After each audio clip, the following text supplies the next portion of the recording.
What's up, movie lovers? Welcome to episode number 32 of Ready Play Movies, your weekly source for everything that's new and exciting in the world of entertainment. Every Tuesday at 6 a.m. Pacific or 9 a.m. Eastern Time, we discuss the top news of the week, notable releases, what we're watching, big topics of the industry, and the movies we love. If you want to write anything to be read on the show, send us an email to readyplaymovies@gmail.com or simply just hit us up at Ready Play Movies on Twitter. No matter where you found us, please subscribe to the feed so you can get every new show directly to your device as soon as it posts. And if you like it, please leave us a nice review. This is August 17th, 2021, and I'm your host, Louis Menchaca, and joining me today, as always, is my co-host, Mr. Joy Bracey. Yes, we back. You know what I'm saying? This one gonna be a good one because we got a lot to talk about. We have so much to talk about. Troy, I'm not gonna lie. You stepped up your game this week, man. You actually watched some shit this week for once. Hey, I'm not man, leading the pack when it comes to impressions. I ain't gonna lie. I had to step it up this week. Well, cause really, I ain't gonna lie. Three things. It's rarely that three things are usually number one thing for me. Just all happen to be at the same time, coming out around the same time. So I was kind of more busier than usual watching shit. But usually, I'm slacking. Yeah. Exactly. So a lot of times it's like either I'm watching everything or we're both watching the same thing. And it don't be too much of different stuff. Exactly. So let's go ahead and start off. Did you actually catch What If by any chance? No, I didn't watch it. I didn't watch it. I heard it was the Peggy Carter one. Yeah, I didn't catch it. You know what? I'm gonna tell you this right now. It's not even on the level of Falcon and the Winter Soldier. Damn, it's not even damn, bro. You know how it's like the bottom of the bell? bottom, so it's even lower than that. Lower than that. Oh, see, that's not what I want to hear, man. Damn. See, and I, when it's documented, I say that I'm not that excited for What If for some reason, and this isn't a good start. You know what I'm saying? But to be fair, aren't they all different? They jump around and just random shit. They're all different What If things and stuff like that. Okay, so this could just be a one thing that's just suck, and then everything else better. Who knows? Think about the first ever Captain America movie, the first Avenger. You know how it was kind of Okay. So you don't have good material to work with. Okay, that makes sense. So it's kind of like a remake of the first movie, but with Peggy Carter instead. Okay. And it's how do I put this? It's all right. It's not It's not bad. It's not bad. It's got a cool action sequence that's one shot or one take or whatever, but it's animated, so it's really good though. It's good in the sense that that shot was really cool. Yeah. Better than that sequence in Falcon and the Winter Soldier where in Falcon in the first episode, Falcon is flying through and that shit's badass. Okay. It overdoes it usurps it a little bit for me. Okay. How you like the animation? The animation, I kind of am digging it a little bit. Are you getting used to it? Yeah, I got used to it. People are very hit or miss, but it kind of does feel like it's like a graphic novel, but in motion. And also, it looked like that's what they're going for. And also, I think that Marvel has gone on to say that it's canon, so some of these multiversal characters will cross over into the main MCU. So you sort of do have to watch it because it's gonna cross over. But I'm assuming maybe Haley Atwell will actually come into the MCU as Captain Carter. There's always that possibility, but overall, the show really isn't. It really wasn't this oh my god, must watch TV. We need to talk about it every episode. You know what I mean? Kind of thing, honestly, I get more thrills talking about the Bad Batch than I do about this show. Oh shit! Wow. I mean, how do I say this? It's not bad. Yeah. But it's not it don't blow you out the water. But see, again, man, this is the first episode, so you gotta, did they start with two or is just one? Just one. Okay. But you know what? The second episode is gonna be T'Challa as Star-Lord. So right off the bat, just alone hearing Chadwick's voice is gonna just set you on that next level right there. Yeah, so that's crazy. So I wonder, because they really got Chadwick Boseman's voice. So have they been planning this for 3 or 4 years? How they get him to record that? When they were doing the Marvel Phase 4 announcements where they were WandaVision, Falcon and the Winter Soldier, Loki. What If was part of that lineup of announcements. And so they were we have all of these actors to come and voice their roles and stuff that. And they put a slideshow. That goes to show how far ahead they be, man. So they had it already in planned. So they just pretty much. You just had Chadwick sit him down and have him go into the voice booth, record his lines, and then peace out. Yeah. And he didn't have to be in physical shape to read his it lines. don't matter. It's just real. Okay. Yeah. So I mean, like I said, it's just it's cool, and I think he's confirmed. If I read the story correctly, he's going to be in 3 episodes this season. And this episode 2 is going to be his first episode of his little arc that he's going to be in. Okay. I wonder if he's going to be like Star-Lord in all 3 episodes. That would be interesting. That's gonna be crazy. Because I know there's going to be a Black Panther episode, and where Killmonger's Black Panther. Oh yeah, I heard about that. Yeah, that's crazy. So, yeah. Anyways, yeah, I don't really know what to say about What If other than it was all right. I mean, I'm sure it'll get better. Okay. And that's pretty much all I can say. That's just the jury's still out. I'll put it to you that way. I think there's 9 episodes this season. So hopefully, maybe the Doctor Strange episodes or the Spider-Man episodes will get better. Yeah. We'll take it to the next level. But yeah, right now it's just humble beginnings. The next thing that I'll go ahead and kick it over to you since I watched What If. Troy, you watched Don't Breathe 2. Don't Breathe 2. Listen, I got to start off by saying the first Don't Breathe was special. I really liked it. One of the best, I think one of the underrated horror movies. Like, a lot of people don't talk about Don't Breathe, and it was great. And that's why I was just so disappointed in this second one. God damn, man. They just had to fuck it up. Like, first of all, so, like, with the first one, with no spoilers, but in the first one, it was so good because they had you conflicted because you had the main character guy that's blind, but he could hear really well, and he got like ex-military skills and killing skills and stuff.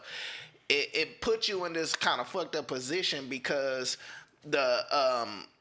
because he was a rapist, kidnapping asshole, but at the same time you had people breaking into his home, disturbing his peace. So he had the right to do what he was doing. So he was kind of conflicted. Like, in one hand, it's like, man, leave this old man alone. Like, and then the second hand, you like, man, damn, but like he's an asshole though. So it really.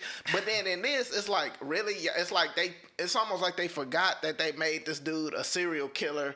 I mean, a fucking rapist. It's like they trying to make him into a hero. Yeah, I'm like, did y'all just forget the other movie? Like, I'm supposed to. So he's all like, he's got like a little daughter, and he's he's like a good guy. A good guy, and I'm like, so I'm supposed to root for this rapist, or I'm supposed to root for this kidnapper? Like, are you serious right now? And so immediately it took me out the movie off that alone. He's like smiling and shit. I bet. And then what made it worse? Like, at first it was a smart little gimmick that they had. Like, he can't see, but he can hear very well, right?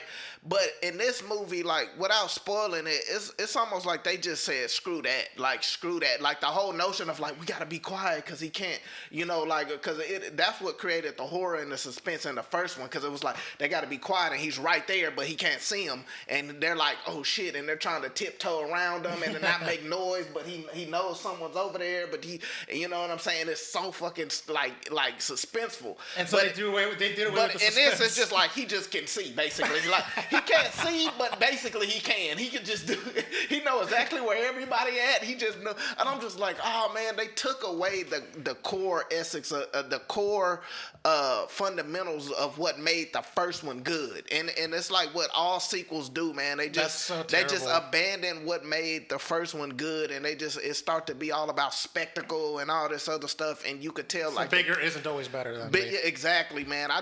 Me personally, I wish they could have found a way to make it just as small, just as contained, and it would have been great. But they were, sequels. They always got to try to outdo it, which makes it worse. I saw a review by Jeremy Johns, and he said that in this movie they had him get beat up more than he did in the first movie. Yeah. Because he's the hero, so therefore he can't be overpowered. Because it's like they're trying to make you care for him, so you gotta make you feel bad. It's like, get the fuck. But overall, man, listen, it isn't the worst movie ever. It's just very disappointing. Okay. So that's how I feel about that one. All right. I guess I'll take the reins here on this one. I watched Free Guy over the weekend in theaters because it's only exclusively in theaters. And I gotta say that I was very pleasantly surprised by the movie. It's so fun. It's Ryan Reynolds' charisma, just like it's basically like, just if you can just bottle it up and just there it is, that's the product. They did a lot of things about games and game culture. They basically, you can tell the directors and the producers and writers, they did their homework and they got it right. Yeah. They even had like consulted like the people they had cameos in. So I saw an interview where they had like Jacksepticeye. Oh, that's cool. That's dope. And Ninja, you know, they were in the movies. Oh, Ninja? Yeah. As cameos they as got themselves. they got the legendary Yeah. Ninja in there. Okay. Yeah, they had them as themselves streaming the game Free Guy. Or Oh, whatever. that's crazy. And like, you know, talking to their audience and stuff like that. So they had them like both doing their like themselves, playing themselves in the movie, but also on the side they talked about on the interviews that said, oh yeah, they actually took our notes and like, you know, asked us about terminology such as, you know, what do you call it when somebody watches you play games? Like, oh, it's a let's play, and they're like, you know, taking notes down. So like, man, that's crazy. You go from just being a person that play games very well, now you on a movie like Hollywood is sending you can you be in our movie? You know, yeah, like can you imagine that, just being good at something normal and then it makes you blow up to the point where you're on a movie? Like, that's crazy. Yeah. So there was a lot of like real industry people that were in the movies, like just like cameos and stuff. Like even like a real employee of IGN is literally playing themselves working at IGN, interviewing an indie developer. And I'm crazy. like, holy shit, that's some like three-dimensional shit right there. Yeah. Like as far as like that. That let you know they took it serious. Yeah. And there were like a lot of things that they got right, but there were things that they had to like drum up for the sake of drama. So yeah. like for instance, you know, whenever like a sequel to a game comes out, like the first game just doesn't go away and get deleted. Yeah. But for the sake of drama, they had to make it so the first game is gonna just die. Yeah. But that's not how games work. You know, like Destiny 2 comes out, it doesn't like delete Destiny 1. Right. So, right. but, Matter of fact, a lot of people like going back and playing the older versions and exactly. But like, just for the sake of like plot or whatever. They had to make it like, we're gonna get deleted and shit like that. You know, but like I can. Just look past that. I can give it a pass. You know what I mean? They got a lot of things right anyways. Yeah. But as far Quick as question, was Digital Foundry in there anywhere? No. Digital Foundry? Nuh-uh. Oh, damn. Okay. There was, but like there was some voice cameos and stuff like that. Like, okay. And I had one of them spoiled for me, like as far as like pre-watching it. But if I didn't know that it wasn't, if I didn't know to listen for his voice, I wouldn't have known it. But Hugh Jackman is in the movie as a voice. Oh man, that's crazy. He voices a character, but you don't know it's Hugh Jackman. It's unless you Unless either you know know or you know how his voice sounds like. Because like I was watching the credits, I stayed and watched the credits because I wanted to see all of like the cameos. Yeah. And like there were voices that were in there, and I'm like, oh, this person was in it. Damn. Like I didn't even think about it, and I was like, and I read like their description of like their background characters, like, oh, that was that guy, and like. I was surprised by the number of people they got in there. Even like certain cameos that they got in there for like a quick hot second just to play themselves was hilarious. Yeah. There was so much that was going on as far as like just so much joy. Like I was grinning and I was having a good time watching this movie.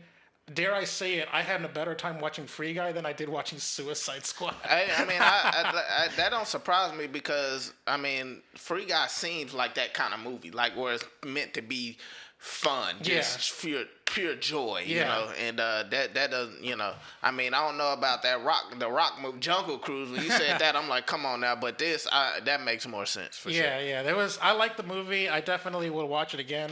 I was assuming that it was going to come on Disney Plus like in like 90 days, but if it's a 20th Century Studios movie, and I think that HBO, so that means you had to go to the theater and see it, right? Yeah. And that means it's probably going to make good money in the box office, it right? made less money than the Suicide Squad. It made less than the Suicide Squad? Yep. Oh, shit. I thought it did good. I thought it did better than the Suicide Squad. I was wrong. No, but you could try, though. No, I'm just kidding. But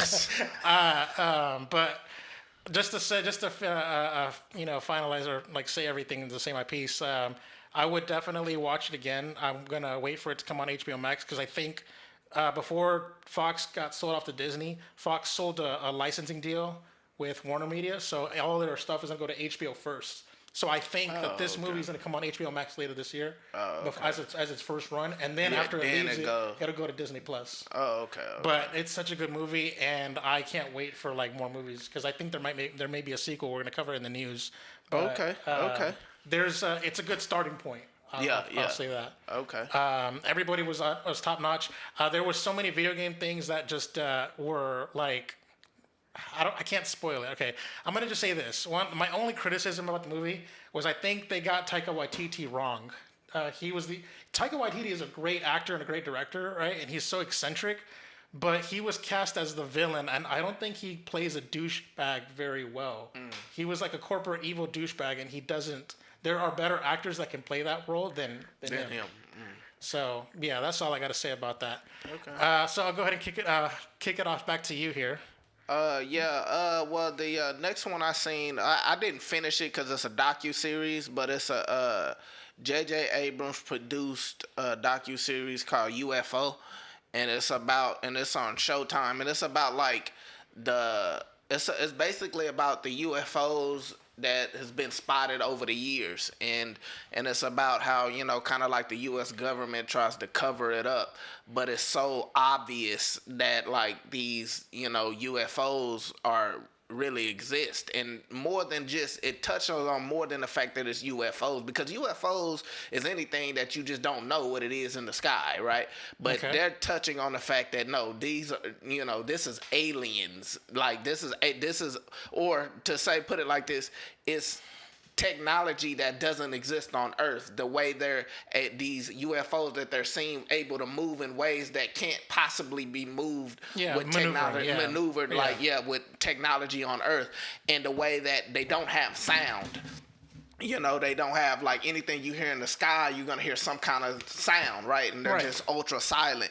And it's just basically people talking over the years of, and it's crazy because one of the things that's so fascinating about this documentary, that is multiple years where the UFO thing became a phenomenon. Like in '97 in Phoenix, Arizona, millions of people, well, not millions, but thousands of people outside their homes looking up at these. Yeah, I remember that one. Right. Yeah, and then I remember that. And then in 2001, you got like the people that, you know, where the fighter jets, they seeing something like, and they're talking like, what is that? Something's moving. And that was a phenomenon then. Everybody's talking about it now. And then even recently, you know, where they asked like Obama, like, hey, you know, what is going on like in the sky? And we're seeing it. And so these phenomenons keep happening because they keep showing up again. And it's over a long period of time. And our technology is advanced so much since it first happened, but yet, you know, we've been seeing this since, you know, like it's been spotted the same exact, moving in the same exact way since the 80s and 70s and stuff. So it's like, how is this technology still the same from back then to it is now? And it's just a fascinating, it's just very fascinating. You got senators, you know, at the time, you know, saying like, making jokes about it, like, man, it's an alien, ain't no aliens. And then yet that same senators get interviewed and they're saying, man, I'm not gonna lie, like, you know, I've seen stuff that is ridiculous. I've never, you know, and it's just so fascinating. And I think everyone should check it out. It's much more than just what, you know, UFOs, was going to talk about UFOs. No, they're coming with like some stuff that if you didn't believe in UFO aliens, you will believe in them now. And I'm not finished with it. I'm only on episode 2, but like there's only 4 episodes, I believe. Yeah, it's only 4 episodes. Yeah. And I'm on episode 2, but I didn't even plan on watching. I watched like 5 minutes of it, and I was like, oh no, I gotta watch all this shit. So yeah, I'm gonna have the rest of the impressions next week. But I think that it's like a slow burn. I think the UFOs are real, and I think that instead of like telling everybody all at once, to not create a panic, they're just gonna slowly drip it in. Well, see, in the documentary, it's a bill that's passed where they had just past 2020, they had 6 months to reveal everything they knew about the UFOs because of a bill that was passed. So they had to like all the information that the government knew, they had to release it to the public. Declassified, yeah. Yeah, and once they did that, that helped this documentary get made, because basically all the people that's been talking about it over the years, you find out now how they were right and the government was hiding stuff. Yeah. And it's just... I think it was like I remember like that was like a big, huge dump. It was so much information. Yeah. It takes a lot of people to parse through all that stuff. But the reason why I was saying like it's a drip feed is because I think as a way of like to not, you know, panic people, you slowly like make alien movies, like, you know, sci-fi action movies and stuff that just sort of gets people okay with the idea before you like fully reveal it. Well, yeah, because one of the great things about like in the documentary they was talking about, because the senator of the governor, the Phoenix governor, he was like, first he was taking it serious, like, okay, we're gonna see what this is, because people were demanding in Phoenix. It was a big thing in '97. They were demanding, like, what is that? Like, if y'all don't know, either say y'all don't know or tell us what's going on. It was becoming a problem, and he was taking it serious.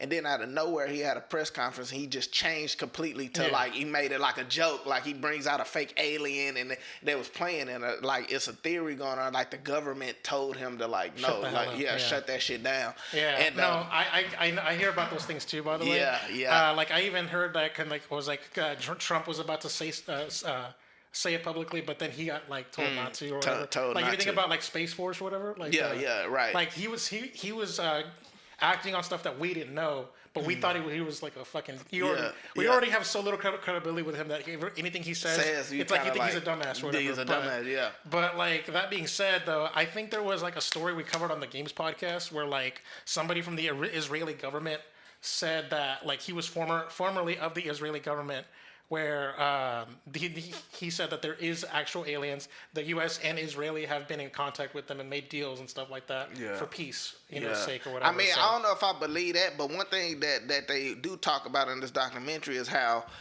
out of all the years that they've been seen or whatever and like doing all this crazy shit, and they show like footage of space, like they got footage of space where like it's almost like a shooting star. You'll see like it coming like this and zip off like that. Like it's on some Star Wars shit, like as if like light speed, bro. Like it's so good like that. But they did say over all these years the UFOs never like seemed like they was trying to do any harm. It was almost like they compared it to like a camera in the water when we're examining fish, and we have cameras in the water just trying to look at it, but we're not gonna hurt the fish with the camera. You know what I mean? Mm-hmm. It's almost like that's how they compared it. Like over all the years, it's almost like they've been examining us and stuff, and they'll just zip off if someone starts coming to them or whatever. So it's almost like it's not like a threat, but it's crazy though. This article reads: Former President Barack Obama touched on the subject of UFOs when he appeared on the Late Late Show with James Corden last month. What is true is this quote: "What is true, and I'm actually being serious here, is that there is footage and records of objects in the skies that we don't know exactly what they said." He said, "We can't explain how they moved, their trajectory. They did not have an easily explainable pattern, and so I think that people still take it seriously, trying to investigate and figure out what it is." Yeah, that's crazy, man. I think everybody should check that out, just for the fascinating aspect of it. Not even to be like have you on any kind of conspiracy theories or nothing like that, but it's just a fascinating story so far. All right, cool. All right, I'll take the reins here on this one. I watched Beckett, and your hair looking like John David Washington right now. Yeah, we got the similar hairstyle on it. But yeah, you know what? I'm gonna tell you this right now. The movie starts off boring as fuck. Damn. At the beginning of the movie, everything with Alicia Vikander, and she's in the scene. She's on, like, the whole movie starts off with just John David Washington and Alicia Vikander just going on vacation and just having dinner and going on driving on the road. This a Netflix one, right? Netflix movie, yeah. The Damn, Netflix movie. Step it up. Okay, hey, look, that's the beginning of the movie. I'm talking about like the first 15 minutes of the movie. Yeah. It's just establishing that they're just a couple. Yeah. They're a boyfriend and girlfriend, and they're on vacation in Europe, and that's it. And then, like, I guess a minor spoiler here, but then, like, all of a sudden, John David Washington, on their way to the hotel late at night, he falls asleep at the wheel. And they get into a car accident. And it kills Alicia Vikander's character. God damn, Lewis. You don't think that's a spoiler? That's literally like the first 15 minutes of the movie. But damn, that's a big spoiler. Because I thought she was literally the co-star of the entire movie. Nope. So that's what made this a spoiler. No, because if you look at the billing, you ruined the surprise. If you look at the billing, she's last. Yeah, but that don't matter. Like, I didn't know she was gonna die in the first 15 minutes. That could have been a surprise. You said just a little spoiler. A little spoiler. One of the characters you thought was gonna die. Look, let me tell you this. The movie doesn't even matter. She doesn't matter to the plot. She literally does not matter to the plot. But the point you know what she matters? It matters that she's Alicia Vikander. Yeah, but see, that what made it a surprise, because anytime you have a big actress and they die, it's a surprise. That's the whole point of having like Alicia Vikander in that role, just to die. So you can be, it's like when you watch Suicide Squad, I ain't gonna reveal certain people die. You like, what the fuck? I didn't think that. Like, you know what I'm saying? But I guess that's ruined now. Sorry, folks. No, but look, I'm telling you this. Like I'm telling you the bad part. All that stuff is the bad part of the movie. As soon as she dies, the movie gets good. Okay. As like seriously, the whole movie plot, like I'm not. There's like a whole. There's way more at play here than just that. That's literally just the premise. That's the setup, and shit goes wild after that, and I mean very wild.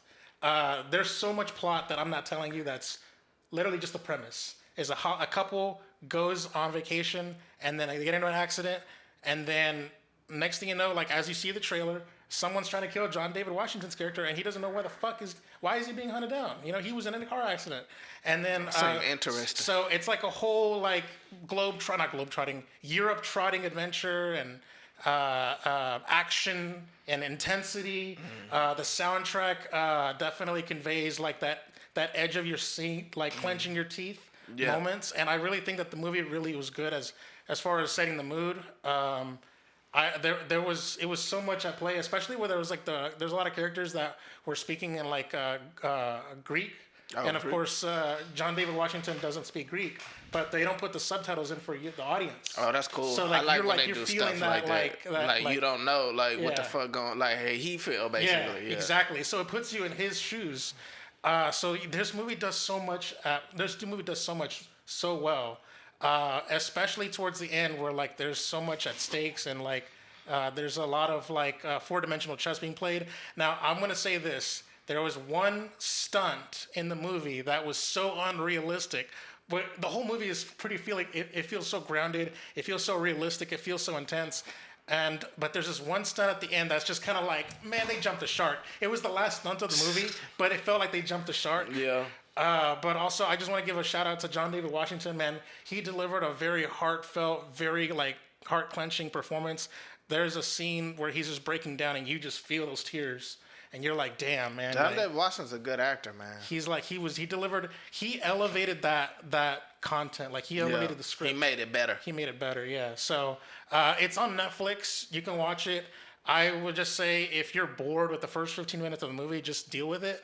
Because it picks up. Just get through that. Just get through it. I was checking my time. Like I was like, I was so disinterested. Like when some shit gonna go down. Yeah, exactly. Yeah. Nothing was happening. Yeah. Nothing is happening, and like, I will say there is one line of dialogue in the beginning of the movie that pays off at the end of the movie, but like it's so like, little, like whatever. I was like, okay, I can see why they had to set that up, but it's really not that much of a setup. Okay. So I don't really. I still say recommendation.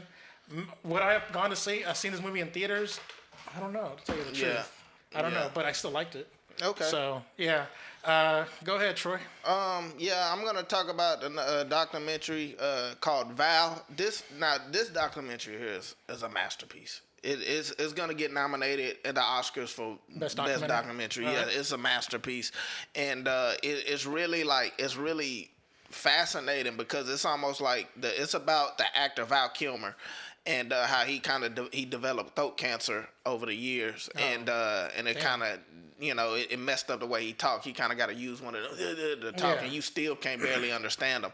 And it's crazy because this documentary, it's almost like he was making this documentary his whole life because he has footage from like his entire life basically. Like he has like even when he was a kid, there's like footage from the set 1970s of him like recording and him just doing all this stuff, and it's almost like his whole life was made for this documentary, having footage over all them years.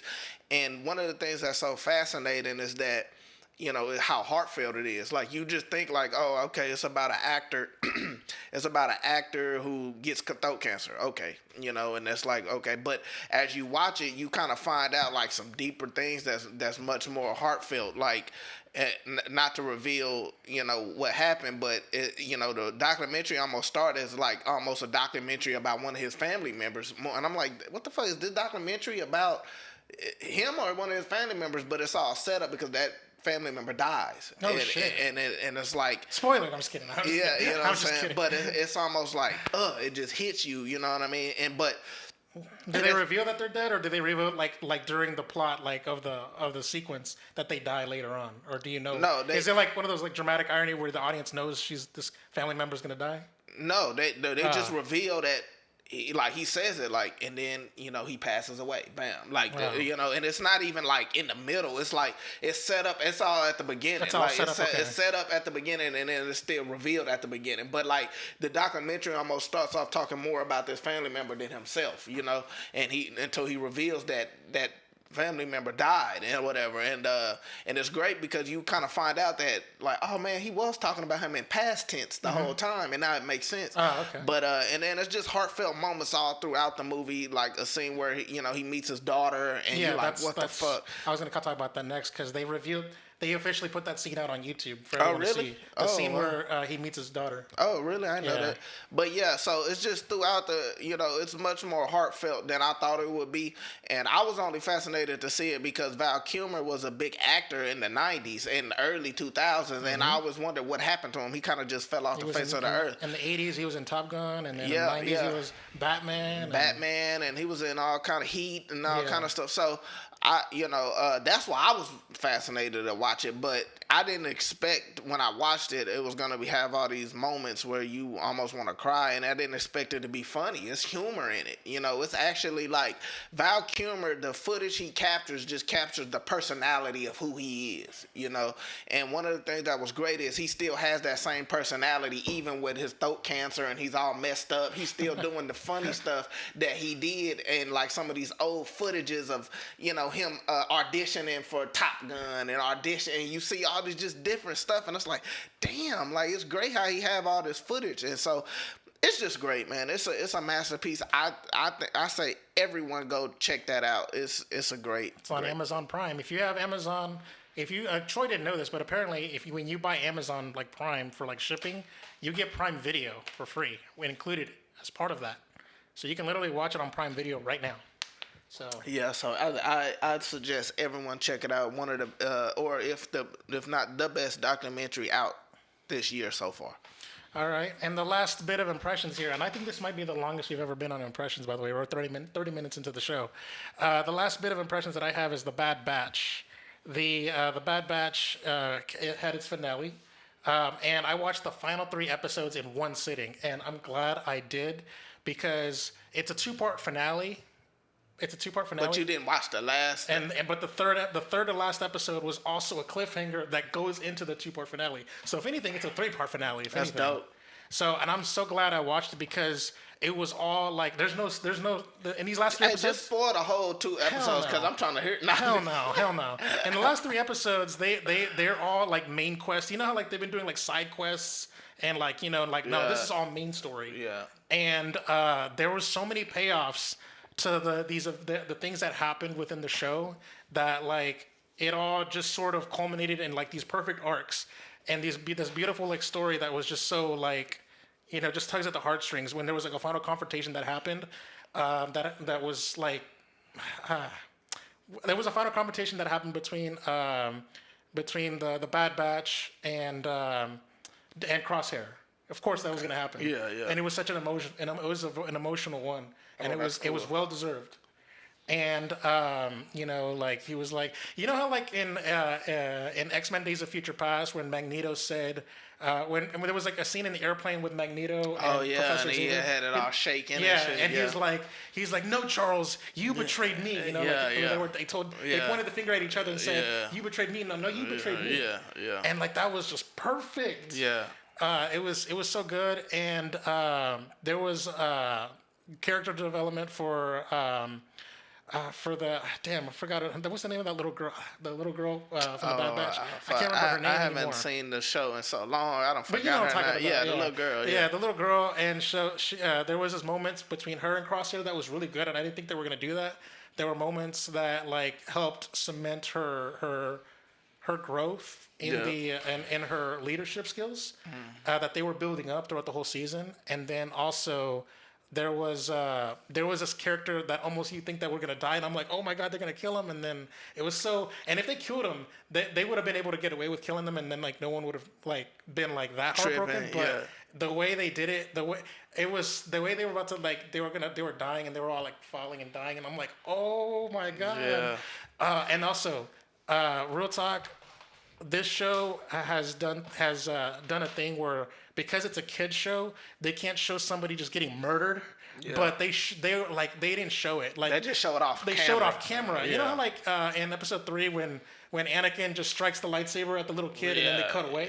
Yeah. They did a moment like that. They did a moment like that where it's like, damn, they're about to murk them, motherfucker. God like, damn. And there was some Game of Thrones shit that was happening in Camino that was so good, and it set things up that was going to happen in the movies, like with Palpatine and stuff like that. Yeah. There was so everything just sort of tracks. It connects. Yeah. It connects and it tracks, and I didn't think they would have the balls to do what they did, and there was a decision that they made in the finale or in the second to last episode that was just like, holy shit, they went there, and like a Lucasfilm allowed them to do it, and I'm like, there was some shit that like I was genuinely shocked and surprised.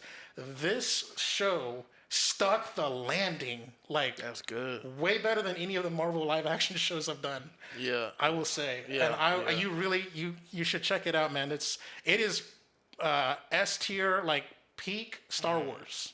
That's like good. That and Mandalorian. See, the only reason I got away from it is because one of the things that cartoon shows do is they get away from the story. Like I be invested in what's going on, and sometimes they just have these even though they don't be bad, it's just like, man, they do a lot of side quests. Yeah, I don't want no side quests. It's almost feel like filler. Like it's like, let's make the season longer, so let's have these little adventures, and then that's what kind of throw me off. But because when you fell off, they were doing filler. Yeah, exactly. You know, but if they stick to, I would rather the Mandalorian with the shorter episodes, but it's like, well, I would rather like a shorter season, like with say like 8 or 9 episodes that are just all full just story than like having maybe 16, 17 episodes, but then they go off. I like you're right. You're right about that. But you know how like episode 1 of the Bad Batch with the 70-minute premiere and everything like that shit was so badass. Oh my god, like it was like a movie. It's like the bookend. I might go back. I might just go and watch the last 3 episodes. You know what I'm saying? Like fucking, let me go and watch the last 3. So like I'm gonna put it this way. It's like the premiere because like it's 3 episodes about the same length as the premiere. Yeah. So it's like the premiere. It's like the perfect bookend to it. Bookend. It's almost like a full movie or something. Yeah. So you can sort of like get away with and then just sort watch of like, that because there's a lot of stuff that they paid off in the premiere that happened in this last 3 episodes. That's what's up. I might have to go back and check it out then, at least those last 3. It was so good. I loved it, man. I really liked the show, and yeah, man, it's that's a lot of impressions. I think it was like 1, 2, 3, 4, 7 stuff that we talked about in impressions, the most we've ever done in any week of the show. Damn. So we'll go ahead and keep it pushing. We're gonna go ahead and move on to the news. This program to bring you a special report. So for the news, I don't have an article for the very first news story, and here's what happened. So I get a lot of my headlines from this YouTube channel called John Campia. I just looked at the headlines, and then I go to the actual Variety or the Deadline or enter website here. I go to the source of his titles. So I don't actually I don't even watch John Campia's opinions on stuff. That's I good. just look at the title, and I'm like, okay, let me go search for that. That's how you're supposed to do it. Yeah. Let me Google that and stuff like that, and let me find Deadline. Let me find Variety. Let me find Screen Rant. Let me find whatever I need to find.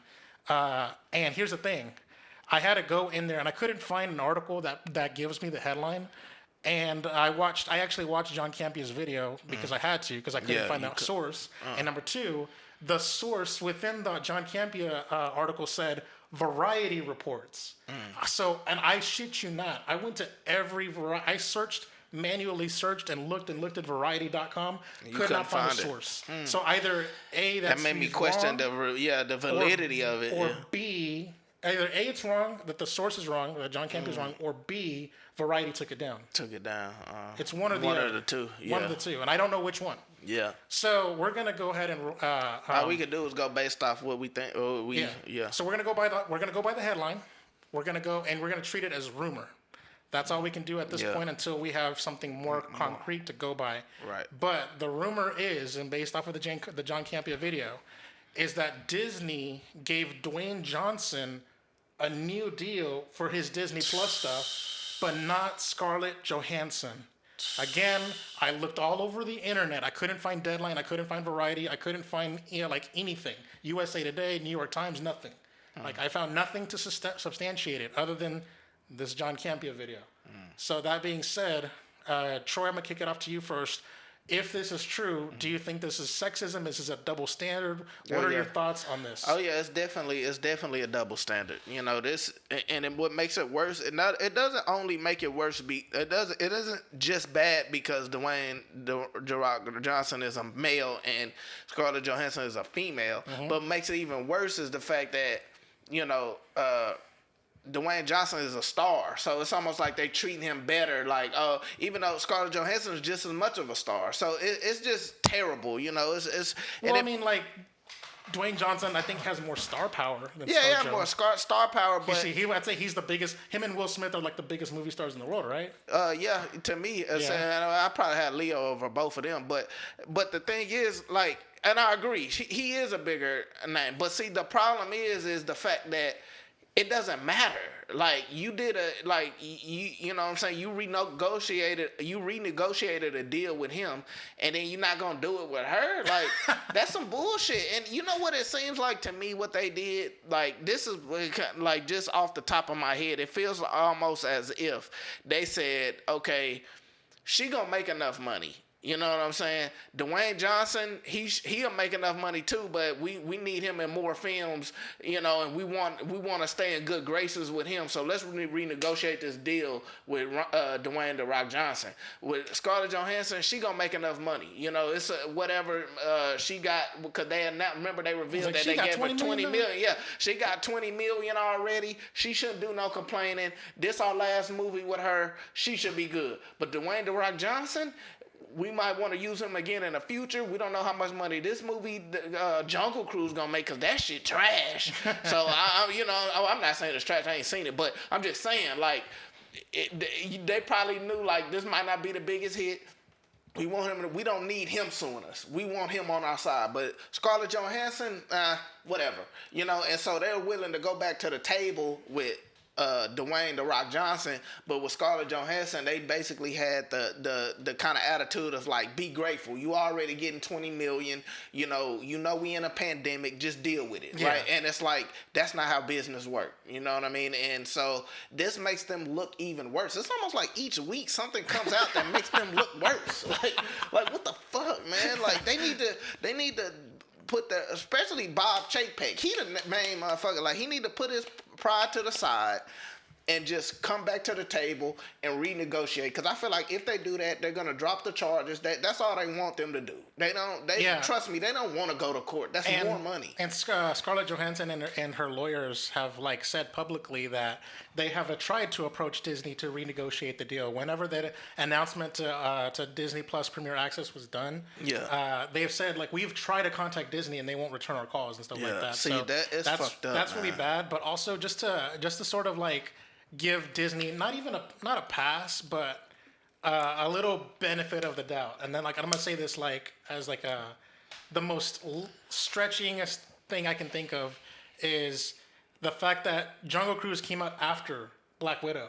So what if the lawsuit was pending in the back end and Disney knew about it before it was publicly known, and therefore Scarlett Johansson? Of Scarlett Johansson. So what if they knew that this was all rumbling in the background, and so they were like, okay, to prevent a second lawsuit from happening before Jungle Cruise comes out, because again they had time to react. Yeah. What they were like, okay, well, shit, we need to get Dwayne Johnson on the phone. Yeah. And and the thing is, that's probably what happened. But what makes it worse is that it's not too late now. Like, trust me, actors don't want to go to court. Like, trust me, they don't. They if they could have it their way, if Scarlett Johansson and her lawyers, they would settle out of court, exactly, sign some NDAs, make a deal. They'll go back, and just end it out. They don't want to have to go to court. All this propaganda, all this. Trust me. So smear campaigns. So even right now, Disney can make it right, make a deal. So I don't want to hear about, like, let's try to not have this happen with Ryan. No, you save the deal with Scarlett Johansson, or save that relationship, and then do the same thing with The Rock Johnson. Don't, like, let me work things out with The Rock, but this is already going on in court. No, like, finish that, like fix this. Also, this does not look good. Like, the optics, if true, by the way, again, we got to reference. Right. The optics, if true, would say to me that if Disney turned around and gave and renegotiated a contract with Dwayne Johnson but not Scarlett Johansson, then that means that it gives more credibility to Scarlett Johansson's claims in courts, because the whole lawsuit thing is it's sort of an admission of guilt if it was true. It's saying that, oh, okay, you know what, the things are wrong. We need to give him more money, and do that with her. Yeah, That's that just made them look bad. That's just another point on the lawyers, on Scarlett Johansson's lawyers. Briefcase there, be like Exhibit A. Yeah, like watch y'all do it with them. Yeah, So it's just there's no way out of this. I honestly see it them sitting down eventually and making a deal, because Disney, I don't see them getting out of this. They're gonna lose, and the thing is, they're making themselves look bad though. That's the worst thing about it. You don't want your brand as Disney. You don't want it to look like you can't do business with people properly, and look like you're gonna have beef with all these different actors. You want to look like everything's okay and everybody can get along, and they're not making a case for that. Speaking of making Disney look bad here, we're going to go ahead and move on to something that Bob Chapek said. Oh, this motherfucker. All right. So Simu Liu, the star of Shang-Chi, has fired back at Disney CEO Bob Chapek. Damn. When Bob Chapek called Shang-Chi an interesting experiment. So I'm going to go ahead and skip to the juicy part of the article here. And it says here, let's see here. During Disney's most recent earnings call, Bob Chapek commented that Shang-Chi's exclusive theatrical release would be, quote, an interesting experiment for the company. On Shang-Chi, we think it's actually going to be an interesting experiment for us, because it's got only a 45-day window for us. So the prospect of being able to make a Marvel title to the streaming service after going theatrical at 45 days will be yet another data point to inform our actions going forward on our titles. Liu seemed to respond to that comment on Saturday morning when he posted on social media saying that Shang-Chi, which is Marvel's first Asian superhero film, is not an experiment. Quote, "We are the underdog, the underestimated. We are ceiling breakers. We are the celebration of culture and joy that will persevere after an embattled year. We are the surprise. I'm fired the fuck up to make history on September 3rd. Join us."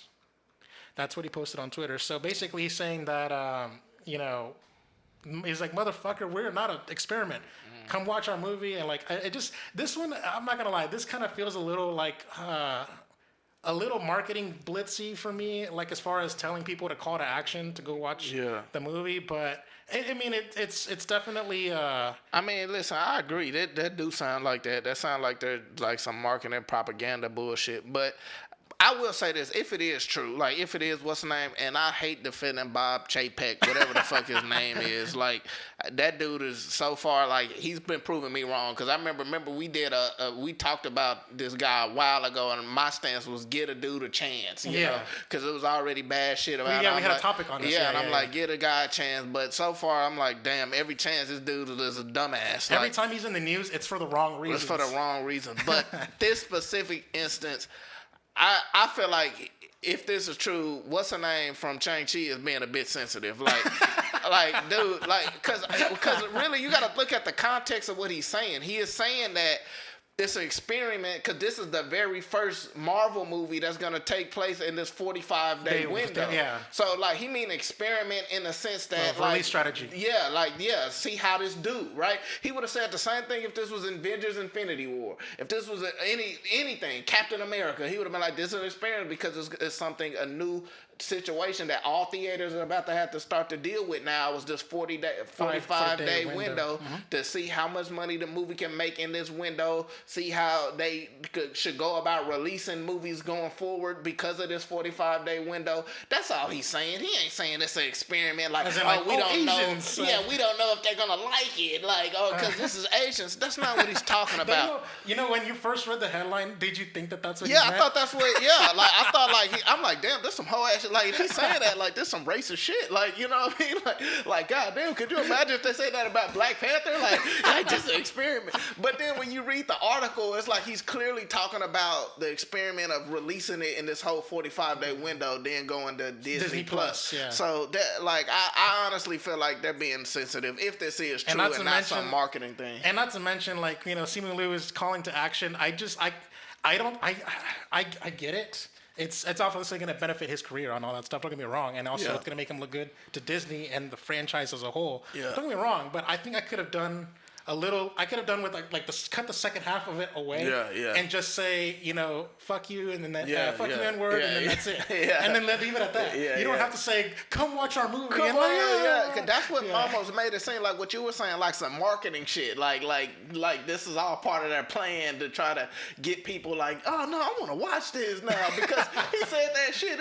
What he mean is just an experiment. I'm gonna go see it. Like I feel like that's what they almost did it for. Like it almost come off that way. But if it is true and it just happened the way it happened, I feel like I gotta defend Bob Chapek on this one. Yeah, all right. During the earnings call, Chapek did express that the release plan for Shang-Chi is not ideal, saying that the title was planned on being a much more healthy theatrical. The title was planned on being in a much more healthy theatrical environment. No shit. Disney has released 2 other films with predominantly Asian cast, the live-action epic Mulan and the animated feature Raya and the Last Dragon on Premier Access during the pandemic. That is actually a true story. Yeah. Representative for Disney and Liu did not immediately respond to Variety's comments. So, yeah, that's... it's kind of... The headline is much more tantalizing than the actual story. Yeah, and also I gotta say I kind of disagree with the idea of like, oh, we're the underdogs, just because it's a Marvel movie. Like it's so many people that like just put in Black Panther and tell me that that's not true. What Black we're Panther? We're the underdogs. No, I didn't feel that way about Black Panther. Like, but people were treating it like it was. But not like Black Panther made $1 billion. Let's just put that in context. It made more money than most of the other movies. Like, I listen. Like, you could always. I understand where people coming from when it's a racial difference thing, and like I was super proud of Marvel by making Black Panther 90% black, African American or African. Actors in that movie and stuff. I appreciated that, and I appreciate them doing this. I just don't feel like you could make a movie called A Rock and shit, but Marvel come across and people gonna be like, man, I gotta see that. You know what I mean? So I feel like yes, to a certain degree that might be the case, but at the same time, you're a Marvel movie. Like this isn't just like a random superhero movie that's from a random studio. This is Marvel. Hell, I would even give them the underdog title if it was an Asian superhero movie from DC. Right, exactly. You know what I'm saying? So I would be like, okay. Yeah, now it might be. What I can give you that but one. like Marvel, you gotta understand how many people are excited to get the Marvel shit back up and going, because really, if you think about it, Black Widow don't count because it take place as a prequel. Like, you know what I'm saying? But as far as starting up this next phase, at least in the like movie stuff, this is the first movie to do it. So you gotta have so many people excited to just jump in the theater for the next Marvel whatever. So I don't feel like it's that much of an underdog. And it's going to make solid money because it's a theatrical exclusive, which all these movies should be.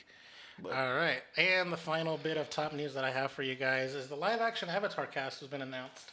And normally casting is something I relegate to extra news.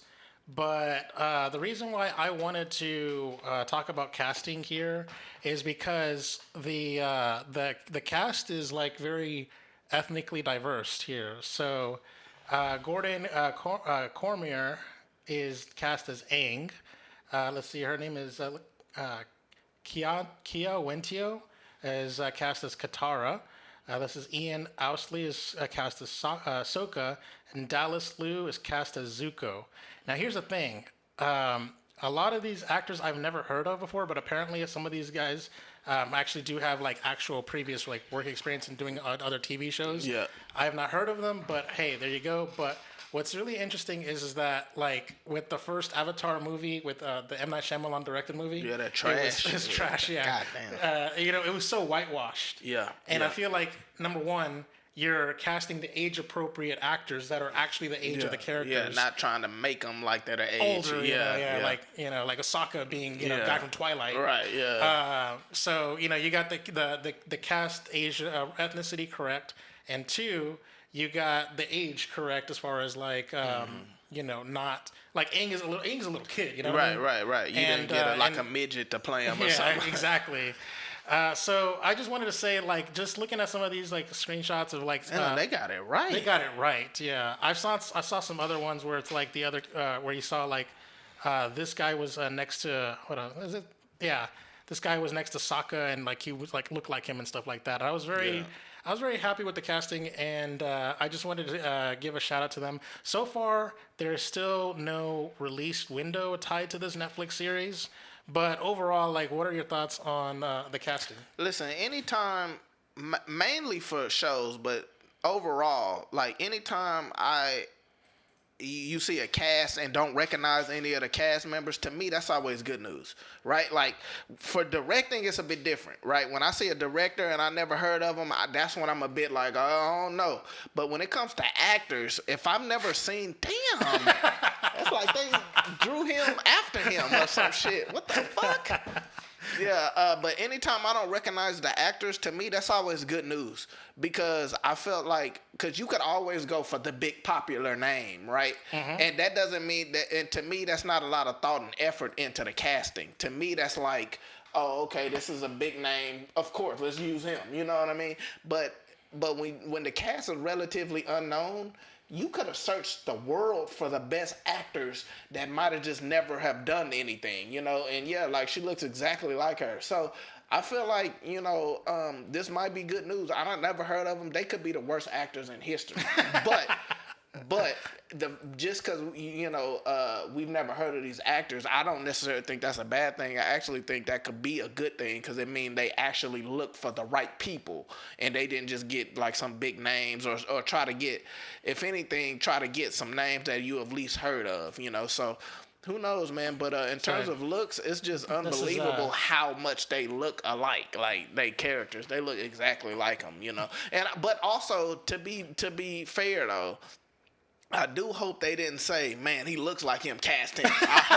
I hope that ain't the case because they almost look so much alike that it's almost like they were just looking for the looks. Like, get someone that look exactly 4 for 4 with the looks. Yeah, it's like how you 4 for 4 that look identical.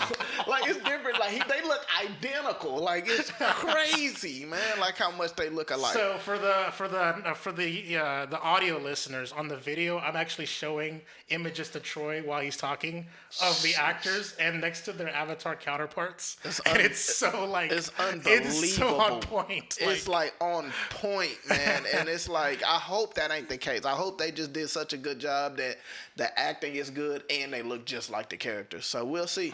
So let's see here. I want to see if this article. See, the article gives us like the name of the cast and like the description of the characters they play.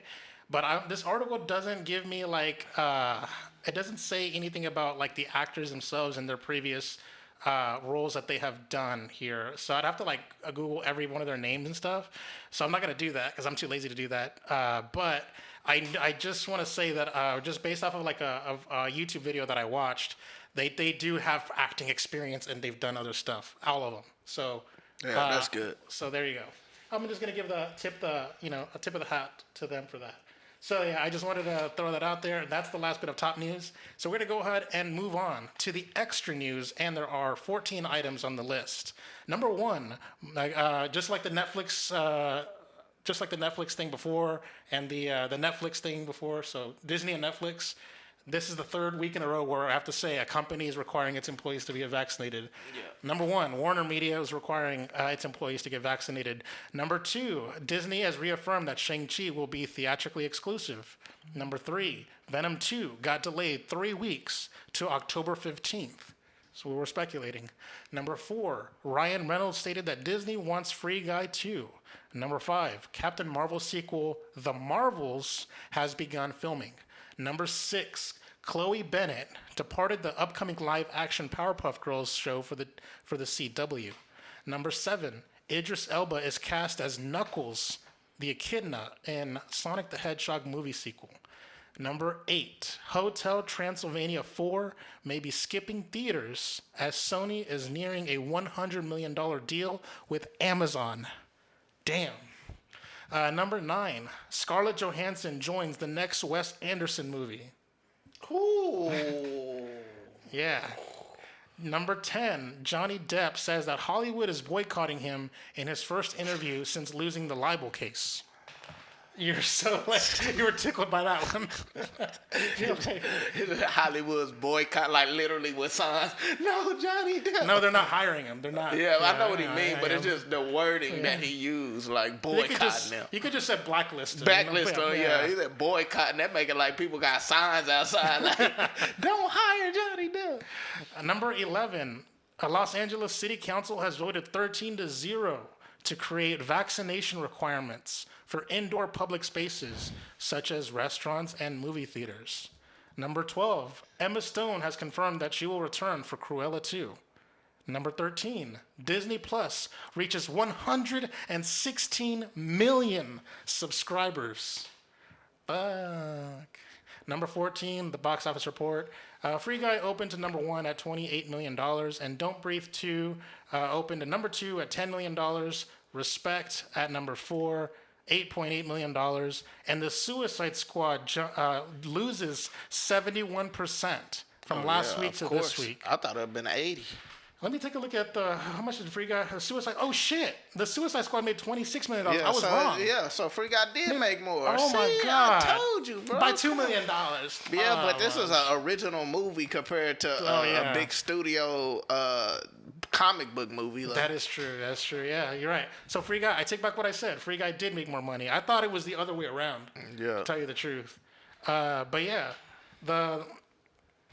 the box office is looking very. It's looking a little small for me, but looking at Black Widow at number 7 at $1.9 million, like that's a good take right there. But it's slipping fast here, and actually things don't look good for the box office for Black Widow because it's actually been 45 days since Black Widow opened, it feels like yesterday, by the way, to tell you the truth. Yeah. I can't believe it's been 45 days, but it's already on the iTunes charts. Yeah. So. Yeah. So anyways, we have a lot of news to talk about here. What do you want to hit up on? Well, I'm gonna start off with the box office report. Like with Suicide Squad, like I said, I'm surprised it didn't go to 80 because them having their movie on HBO Max.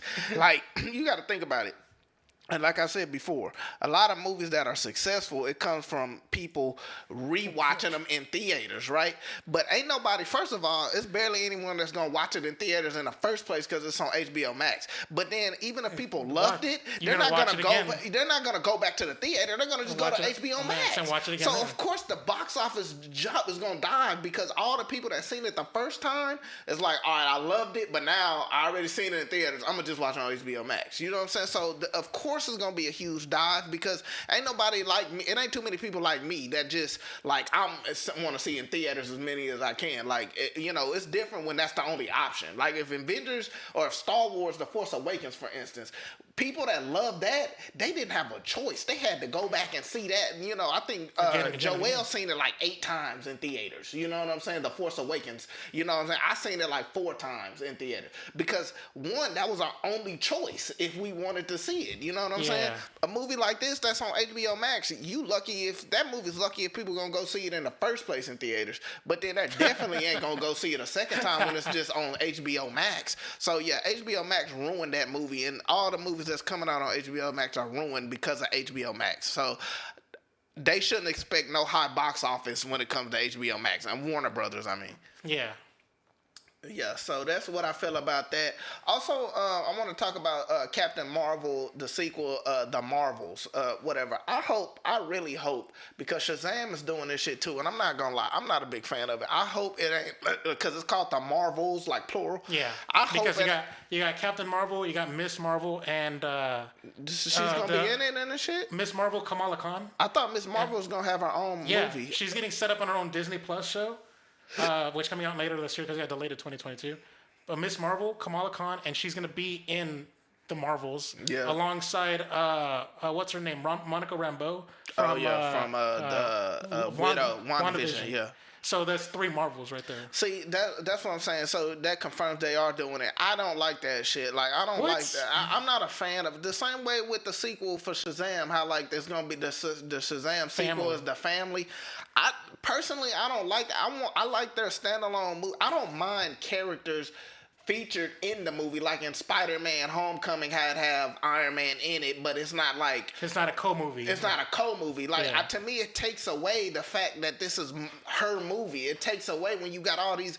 It's almost like a mini Avengers movie, or same with like or with Shazam. It's like a mini team up movie, and it's not The Marvels. yeah, you know what I'm saying? The Marvels. It doesn't feel like, and it's funny how like Captain Marvel is really Shazam's real name, and then this coming out and they like. But yeah, I'm just not a fan of like team up standalone for like team up movies for characters that's supposed to be one. It's like if they say. We're getting a Wolverine standalone movie, but in the Wolverine, all the X-Men is in the movie too. Well, it's like it's really just an X-Men movie. You know what I'm saying? I will say Monica Rambeau does make sense because she's the daughter of Maria Rambeau. The black girl from the first one. From the first one, so it makes sense. Plus, she was the little girl in the movie. Well, it doesn't. So that one makes sense because it's say, not like, really. they connect. They connect. Yeah. But see, it ain't even a thing of making sense because I'm sure they're gonna write it in a way where it all makes sense for them to be there. I just prefer them to like her be the main character. Like she's what like when I kind of felt that way. I'm not gonna lie about Civil War. Like I love Captain America. I love Captain America. He Winter was side Soldier chicked in his own movie. In his movie, it was like this.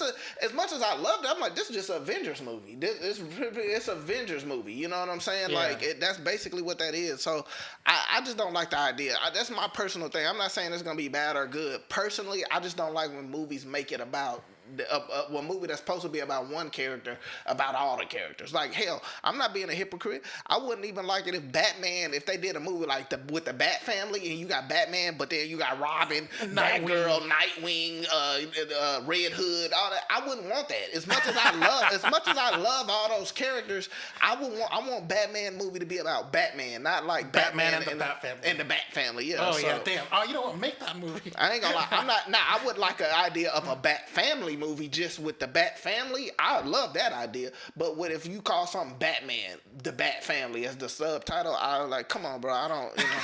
I ain't gonna lie. But that's just me. And also one last thing on Johnny Depp. I ain't gonna lie. If he is innocent, I hope he can make his way back into Hollywood. You know, because it's not right for someone to. Because you got to realize, like, if he's not getting any work. You know what I'm saying? He has bills to pay. When you're a millionaire, I would never want to be a millionaire and lose work. I would rather be poor or something than lose work than be a millionaire and lose work, right? Because he has $1 million mortgages, all these different shit. To not have work, that's a devastating. Can you imagine? Like if you got a mortgage that's like $1 million and some shit, and then you're not getting any work in Hollywood, like so. Again, if he did it. Fuck you, you deserve it. But if he didn't, I hope he could find a way to make himself back into Hollywood. Yeah, agreed. I don't have much to add to that. Although this I don't like this picture that they chose for looks variety. weird. He does look weird. All right. Let me go ahead and see what I want to talk about. See if there's some. I just think that it's hilarious that that Chloe Bennett. By the way, Chloe Bennett, she was the main character in Marvel's Agents of S.H.I.E.L.D. She was she I guess quit the show Powerpuff Girls. It's just called Powerpuff, and it's got Donald Faison in the show. What show is this gonna be on? It's gonna be on the CW. Ah, shit. I don't give a fuck about it. I was interested till you said the CW.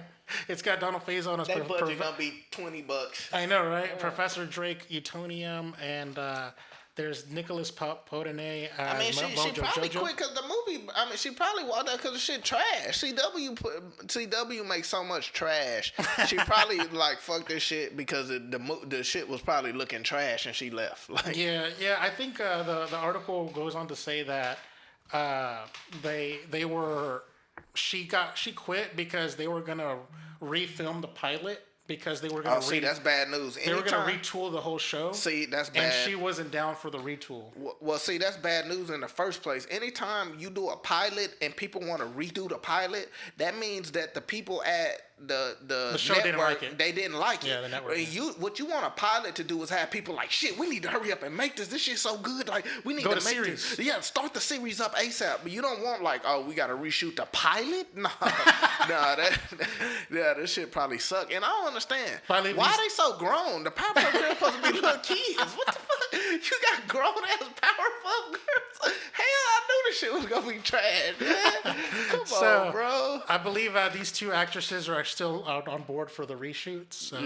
So only Chloe Bennett, who is the only one I know out of these three, is leaving the show. And here's like a little behind the scenes of like them filming the show.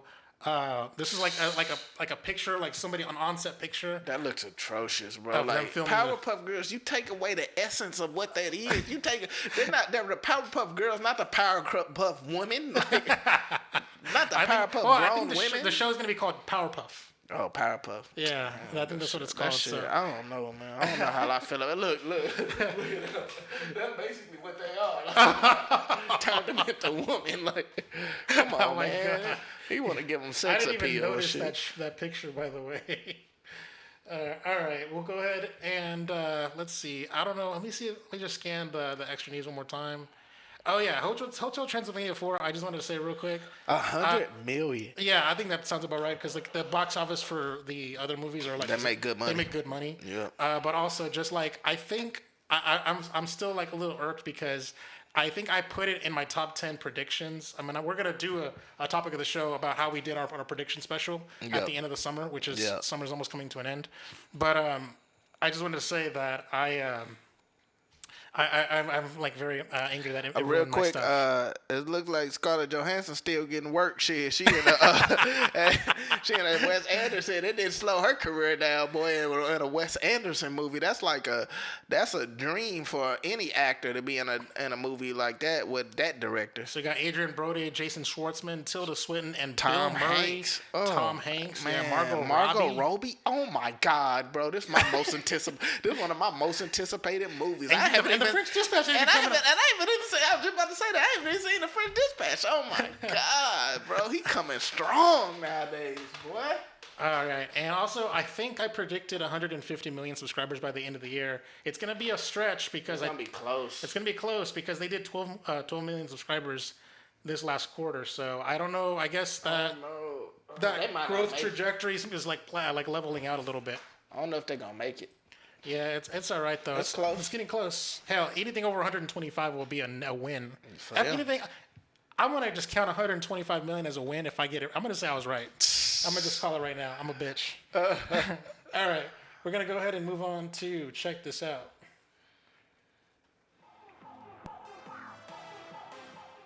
Check this out.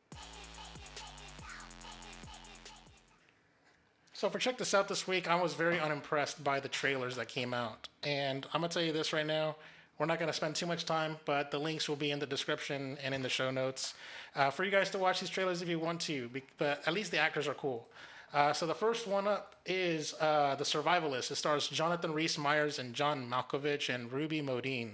And it's a movie set in like a post-apocalyptic future where like there's like this disease that's killing people or whatever, and everyone's dying, and Jonathan Rhys-Meyers is playing like a former FBI agent who was tasked with transporting Ruby Modine's character, who is like the first character that's known within the movie universe to be immune to the disease. So they need to get her to some place where they can engineer a cure. But John Malkovich is like the villain who is trying to, I guess, capture her, so that way he can, draw her blood and then create a cure for his faction. So yeah, that's this movie doesn't seem to be, I don't know, anything special in my book. It almost kind of seems very like, Generic. I don't know. But yeah, generic and basic, I will say. I'm not a fan of the color grading, by the way. It almost makes the movie look cheap when it's brown as fuck. But yeah, there's... I was going to say, Jonathan Rhys-Meyers' star has fallen since the 2000s, though. Just throwing that out there. But yeah, I don't have anything to say about this. Does this intrigue you in any way? No. I don't have nothing to say. I think you're going to say that a lot about this crop of trailers here. Next up is Prisoners of the Ghostland, starring Nicolas Cage. Have you seen this trailer? Mm-mm. All right. I seen that it was out, but anything with Nicolas Cage, I usually don't even want to watch it. So this movie comes out in video on demand and on digital and in theaters. I'm guessing it's going to be select theaters, September 17th. It stars Nicolas Cage, and he's tasked with um, finding this girl, I guess. So like this guy like tasks him with finding his granddaughter, and we strap bombs to your body if you try to like run away or if you don't bring back my granddaughter within 2 days, we'll just blow you up anyway. So hurry up and don't fuck around and stuff like that. So that's basically what the premise is about. It's very kind of like, I don't know how the best way I can explain it as far as like an aesthetic goes. It's kind of like Mad Max, but bad in a way. But a bad version. But bad. And it looks like a knockoff Tarantino movie in a way, I would say. But it's supposed to be some actiony kind of movie, I guess. I don't even know. Nicolas Cage just signs up for whatever. Yeah, whatever takes whatever whatever presents him. Whatever presents him, he'll do it. Yeah, for sure. And that's why all his movies suck. But they put on like some like critics like text and stuff like that, bold and all this other stuff, and like some very like marketing speak and stuff. But yeah, I mean it looks stylized. I guess it looks like they're going for the something. action looks pretty alright, but they look like they're going for something. Action don't mean nothing. Like I don't care how beautiful action looks, but it looks alright. But that's something I can give it. Yeah.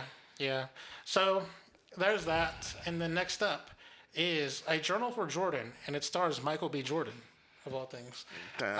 It's based on a true story, and it's Michael B. Jordan plays a soldier that's deployed, and he is writing like a journal that he's writing to his son, like telling him about whatever is on his mind or about life or whatever. He's writing like something for his son to read, and I don't know. I guess does Michael B. Jordan's character die and they get the journal? And I don't know. But basically, towards the end of the trailer, like you can see, like the mom has the journal in her hands, and she's reading the journal to the baby in the crib and stuff like that. It's like, oh, your father wrote this for you and stuff. This movie looks like a drama, like, oh yeah, this is the shot. We're like looking at the shot right now where it's like he's talking up to the baby and stuff. She's talking to the baby about her father. So I hope that Michael B. Jordan doesn't die. I ain't gonna lie, this one look interesting. You got two good actors, and it's based on a true story, and it seemed interesting. Denzel Washington's directing this? And Denzel Washington's directing it. He's a good director. Wait, he's directed stuff? Hell yeah, he did Fences. He did. Oh, I forgot about that. Yeah, he did some other shit too. But yeah, like so, Denzel Washington's a good director, and I don't know. This one seems interesting, and I didn't even know he directed until it popped up on the screen. So I'll probably be interested in this one. Yeah. So it comes out in December. It doesn't give us a date. It just says December. And it just says the description reads: First Sergeant Charles Monroe King keeps a journal for his newborn son while stationed overseas. All right, next up is the final one is Worth. It's a Netflix movie, and it stars Michael Keaton. You just said nope? Nope. You know this is going to be bad. Michael Keaton. Oh, but I heard about this one, though. Yeah, it's 9/11. It's happened, or like 9/11 survivors. You can see, like, he's, like, looking at 9/11 happening right now, like, in the trailer. Yeah, I heard about this one. So, okay, you're like, okay, you're changing your note to a maybe? I mean, and the producer of Spotlight and 12 Years a Slave, them are two great films. Yeah. Man, you don't give a fuck when someone say, oh, produced by. Yeah, but I ain't gonna lie. Like I don't care as much about produced by. That's true. But those are two masterpieces. Like Spotlight, and on top of that, Michael Keaton was in Spotlight. So. Oh yeah, that is true. Michael Keaton has got a kind of pretty good late career as of it's like his late career got really good with Birdman, Spotlight, the McDonald's movie, Spider-Man. He started his shit started. And Batman, and now he's in the Flash, but we don't know if that's gonna be good. But yeah, he's been in some good shit lately, man. Yeah, so it comes out in theaters September 3rd. It stars Michael Keaton, Stanley Tucci, Amy Ryan, and Tate Donovan. And the synopsis reads, in Washington, D.C., lawyer Kenneth Feinberg battles cynicism, bureaucracy, and politics to help the victims of 9/11. So, yeah, that's like a drama. If anything, this is Oscar bait. I would even go out, dare I say, like, this is probably going to come out in theaters. I feel like it's like some politic movie and shit like that. Movies like that usually go for that, but I mean, I don't know if this is filmed like an Oscar movie. By the way, so here's the thing: it's either not as good as a movie, because usually Oscar bait comes out around Oscar season, Like November, December. Yeah, November, December, as early as October, or they, is really good because they don't care when it comes out. They know it's gonna get that same buzz no matter what. So it's either this. I feel like this movie either sucks and it's disappointing, and they realize that, so they're like, nah, let's get away from Oscars. Or they're thinking, no, it's really good, so let's put it out whenever we want to put it out, and it's gonna do numbers. So we're gonna see. Yeah, that's true. I think. But I don't know if I'm not in the. I don't feel in the wheelhouse of trusting Netflix yet, where it's like. All right, we'll go ahead and keep it pushing here. Let's go ahead and move on to the topic of the show.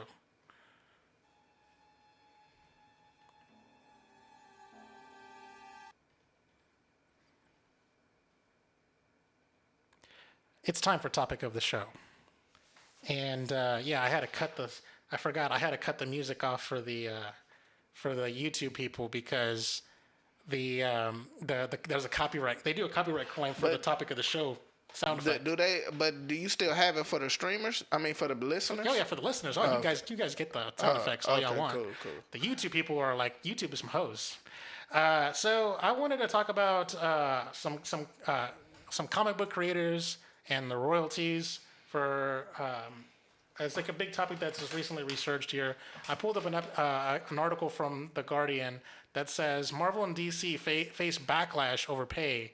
And there's a little quote from later on that says they sent a thank you note and $5,000 while the movie made $1 billion.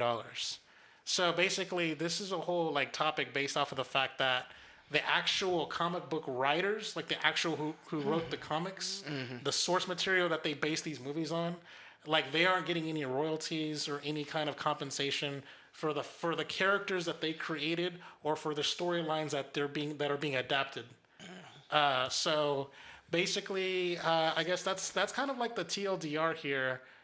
So just going off of just that little bit, do you have any thoughts, or do you have any I feel like they should write them a check. I don't think. Listen, I don't think they should get any type of back end points or anything like that, because I mean, obviously, if the rights got to the studio's hands because y'all gave those rights away up to some point or made some kind of deal to a certain point, and now the movie's successful, you can't go now oh, well, now I need money. Well, no, because at some point you made a deal with someone somewhere and they got the rights to all your characters, and y'all just let that happen. So, I feel like in good faith, the studio should write them a check, maybe, here's $1 million or something, or something in good faith. But as far as maybe having back end points, like the movie made $1 billion, you get 2% of that or some shit like that, I don't necessarily feel like that's the case. You know what I'm saying? Yeah. Because put it like this, if I sell you a shirt that I custom make, right? I sell you a shirt I custom make, and I feel like for whatever it's worth, I sell it to you for a certain price, and you make that shirt the most popular shirt in the world, and you start making millions of dollars off the shirt that I sold you for a certain price, I can't then say, nah, we need to renegotiate that deal. I know I sold it to you for this much, blah, blah, blah. No, that's just not the way business works. Now, out of good faith, you could say, well, here, I give you, here's $200,000, just, because you the dude that created the shirt. Okay, you can do that, but I don't know how I feel about now I demand, no, you owe me some money now because I sold you this shirt, so. All right, so I'm going to go ahead and just read this little excerpt from the article. The big two comic companies, Marvel and DC, may pretend they've tapped into some timeless part of the human psyche with characters such as Superman and the Incredible Hulk. But the truth is, their most popular stories have been carefully stewarded through the decades by individual artists and writers. But how much of, say, the Marvel Cinematic Universe's $20 billion in box office gross went on to those who created the stories and the characters in it? How are the unknown faces behind their biggest successes being treated? Not well, according to Brubaker, who, with Steve Epting, revived Captain America's sidekick, Bucky Barnes, to create the Winter Soldier, portrayed by Sebastian Stan in the Marvel films and shows. For the most part, all Steve and I have got created for the Winter Soldier and his storylines is a thanks here and there over the years that have become harder and harder to live with. Brubaker recently wrote in a newsletter, quote, I have a great life as a writer, and much of it is because of Cap and the Winter Soldier, bringing so many readers to my other work. But I also can't help deny feeling a bit of sick to my stomach sometimes when my inbox fills up with people wanting comments on the show. Marvel told The Guardian it had to decline comment out of respect for the privacy of Brubaker and Epstein's personal conversations with the company. So comic creators are, quote, work for hire, so the companies they work for owe nothing beyond the flat fee and royalty payments. But Marvel and DC are incentivizing popular creators to stay on with the promise of steady work and what they call equity. A tiny share of profits should a character they create or a storyline they write become fodder for films, shows, or merch. For some creators, work they did decades ago is providing vital income now as films bring in their comics to a bigger audience. They reason, and the companies seem to agree, it's only fair to pay them more. So basically what they're saying is Marvel and DC, they own like Captain America, they own Iron Man, and they're contracting a writer who's like, hey, come on and write a new issue for our characters. Yeah. So that's all they are. They're paid for the flat fee for writing the issue, and they're paid the royalties from the sales of the comic, and that's it, nothing else.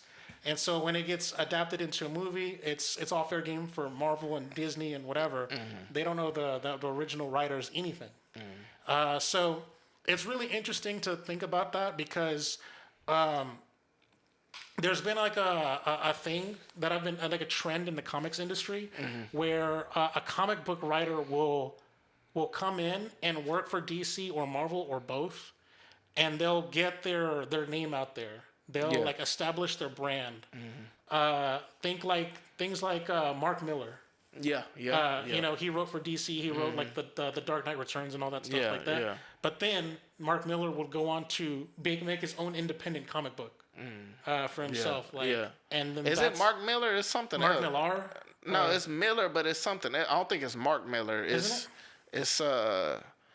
what the fuck is his name? Let's it's not Mark. It's something Miller, but it's Dark Knight Returns. What the fuck? Writer Miller. It's something Miller. Frank Miller. Frank Miller. Yeah, Frank Miller. Yeah. I knew Mark didn't sound right, but yeah. Frank Miller. Yeah. So things like Frank Miller. Also Robert Kirkman. He wrote the Walking Dead comic. You know, he wrote for the Marvel and DC before. Well, see, and that's why I don't think I don't really feel like it's not really it's. I don't personally feel like it's they're getting treated too unfairly to me because first of all, they're getting paid for their work. Now, again, in terms of what their flat fee is, I don't know. You know, I don't know if it's a big check or if they're getting ripped off. I don't know in that sense. But just based off what we know, they're getting paid to write the comic. And then, you know, this is helping their brand to branch off and then to be successful writing other things. So I feel like, I don't know, man. I don't know. And you got to realize Marvel is putting up, or DC or whoever, they're the ones putting up $100 million to make the movie.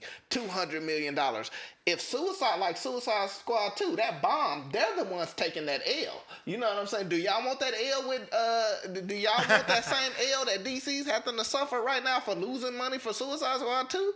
You know what I'm saying? Like, are y'all going to say, all right, we need some of that money back we gave y'all to write Suicide Squad because our movie bomb? If y'all not going to say that, then y'all can't say, nah, we want some more money because it's doing successful. So, I don't know. There is a Mark Millar, by the way.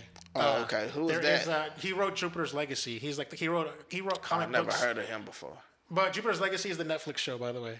Oh yeah, Jupiter's Legacy. That got canceled after season 1. Okay, yeah. But Mark Millar, let's see here. You probably got those two mixed up. Marvel Knights, Spider-Man, Ultimate Fantastic Four, Civil War. He wrote Civil War, of course he did. Okay. But yeah, so Mark Millar. Oh, he wrote Kick-Ass. Okay, yeah. So what I'm saying is like Mark Millar, which is Millar. He owns Kick-Ass, like the brand, the comic and stuff. Like that's like an independent label kind of stuff, like Image Comics or whatever. So there's a lot of things like where Robert Kirkman would write Invincible, like the comic book, and he would sell the rights to Amazon, and they would make an Invincible TV show. Yeah. So like these comic book writers, they're playing the game, and then they're also making their own like independent stuff where they own the rights, and then they can cash the fuck out. And that's why I feel like to me, they're not being treated any this wrong. Like they're as long as they play their game right, this could be beneficial to everyone. You know what I mean? And But there's not very many Robert Kirkmans and Mark Millars and Frank Millers. Well, listen, that's true. That is true. Those are the ones that's probably because of their name is gonna make the most money. But that being said, the people in the comic book world might know of names that we don't know. Like there's a lot of comic book readers out there. You know what I'm saying? Exactly. And they might, get a name for the comic book fans to know that, all right, I want to buy this, I want to buy that. So, and then again, if they could, just like you just said, he wrote something, sold it to Amazon. Boom. You know what I'm saying? If you could make a hit like that and sell it, you know what I'm saying? It could work out for you. Mark Millar wrote a comic book and sold it to Netflix. You know what I'm saying? Yeah. But see, and then him doing that, he can't go to Netflix then and be like, hey, I need some money back when it's successful. Like, no, you sold it to us. That's what you know what I'm saying? That's the business deal. You know what I mean? So I'm pretty sure, like with these bigger names that we're like throwing out there. By the way, we're like literally throwing we're not the everyone. biggest names. Not everyone is a Christopher Nolan, and we're throwing them out like they're Christopher. Like, all these guys are writers are Christopher Nolans and stuff like that. Right. Like, nah. But I'm just saying, like as a general trend I've been noticing is that yes, these guys did write for Marvel and DC, and yes, these guys were paid breadcrumbs to what they are making now, but they did so in playing the long game, and they've established their own new brands as writers, and then they went on to sell that basically and sell their brands and sell their names and sell their credibility, so I think that's cool and that's really awesome of them, and I just think that I think that for every Robert Kirkman there has to be 20 unknown comic book writers that don't get that brand, that recognition, and they probably can't make the money that Robert Kirkman can make. So that's just throwing it out there, and that's just the topic of the show here. Is just that's a good topic of the show. I like this. Is a good one. I kind of wanted to talk about that because there's this the perceived idea of injustice, and I think that just optics wise, and we talk a lot about optics, about how things look on the outset. When you get movies that are making $1 billion and you can't give credit where credit is due, or seemingly, seemingly, because one thing I will say, and they kind of mentioned this in the articles. One thing Marvel and DC give a lot of credit to the creators. You always hear them talking about the inspiration to other script or where this came from, or they invite people to the sets and give stuff. Them cameos. That's true. So they pay homage in that way. In terms of cash, that's business. To me, it'd have been even worse to me if it's Marvel's not acknowledging or DC not acknowledging the people that it came from. Then I'd be more offended in that way. You're not bringing up that there's a Civil War comic and you making a Civil War movie. Stuff like that, I'd be offended. But in terms of the money, that's business. You can't really, talk about business. Okay, that's cool. That's a good place to end the topic. But I of call the up show. New York Magazine. Tell them your business. Mute that. There we go. I was pulling up Netflix here because we're about to go ahead and move on to the next segment.